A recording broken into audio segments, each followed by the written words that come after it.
Right, guys, today I'm going to explain to you how to do the hollow body exercise and why it's important.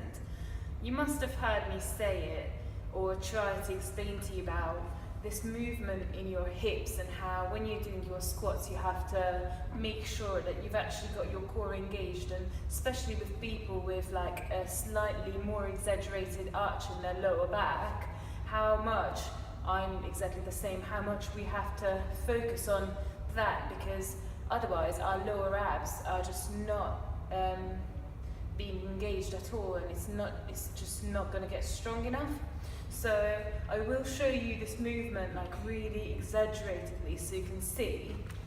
I will come a little bit closer as well so you can see that. So this is my normal standing sideways. If I want to exaggerate the arch even more, I'm going to slightly push my bum out, and quite a lot of people you can see doing squats like this.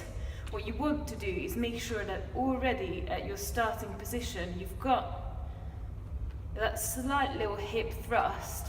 So the complete hip thrust would be that, and you don't want to do that because that's going to cause some other issues. But instead of that thrust, you want that slight hip thrust, the slight one, and go down into your squat like that, so your core is engaged. Now, there are different ways that you can practice this, and one of the ones are laid on the floor, and this is in most of my clients' plans as well, because it's a basic exercise that you have to be able to do, not only for your squats, but for general posture and strength, and also to be able to do proper abs exercises and do the exercises as they are supposed to be done.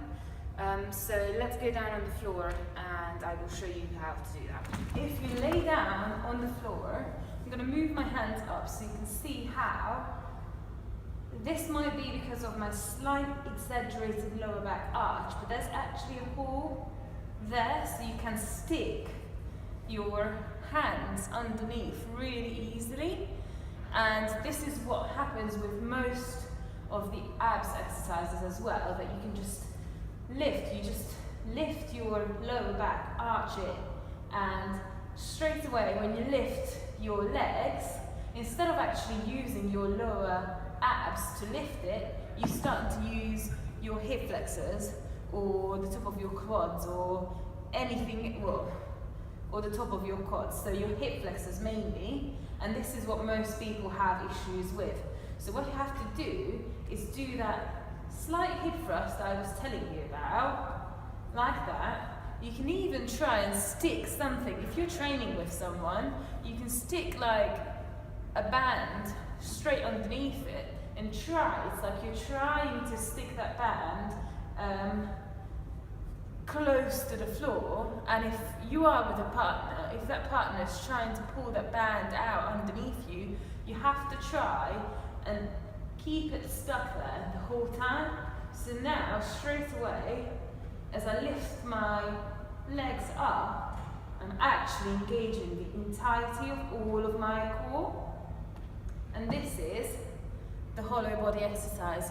So all of you, my clients that are watching this, the exercise that I want you to do is actually this, bringing your leg up. Obviously the higher you lift your legs, the easier, like the lighter the weight it will be for you to be holding through your core. Or what you can do to alter it and make it slightly easier is to bend your legs, because obviously again you straight away have a lighter weight on there, but just make sure that your lower back does not elevate. So slightly lift your head up for me as well, just so that we make sure we engage the top bit of your core as well. Making sure there's no arch in the lower back and holding the leg up. And this is a static exercise, so we're trying to hold this for about a minute.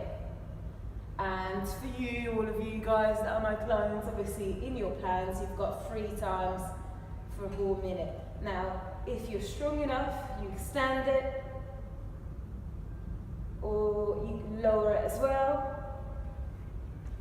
That's as much as I can do, obviously, after explaining it all. This is quite a difficult exercise, but it's a basic thing that you should be able to do, before you get into trying to do all kinds of leg raises, hanging down leg raises, and those propeller exercises and that kind of stuff. So this, guys, is general posture and general strength. So if you can't do this, this is something that you need to be practicing at least once, if not twice.